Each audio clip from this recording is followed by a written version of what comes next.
আপনি আপনার নামে যেটাই পছন্দ করেন, আমাদের রাসূলুল্লাহ সাল্লাল্লাহু আলাইহি ওয়াসাল্লামের নাম হচ্ছে মুহাম্মদ, সো আপনি এটা পছন্দ করতে পারেন মোহাম্মদ চৌধুরী, এরকম এম চৌধুরী বা এরকম একটা নাম আপনার হতে পারে।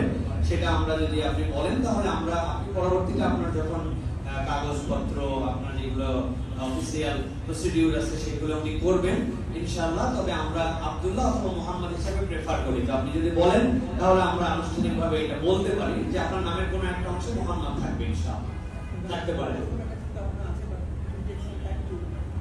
ওকে ওকে ফাইন, ঠিক আছে, আলহামদুলিল্লাহ আলহামদুলিল্লাহ। এখন আমরা ইনশাআল্লাহ আমরা এখন আনুষ্ঠানিকভাবে আমরা এখন শাহাদা পাঠ করব ইনশাআল্লাহ। আমি যেটা বলবো আপনি সেটা ইনশাআল্লাহ বলার জন্য চেষ্টা করবেন। আপনি বলেন আশহাদু আল্লা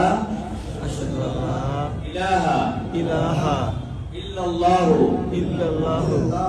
ওয়াহদাহু লা শারীকা লাহু ওয়া আশহাদু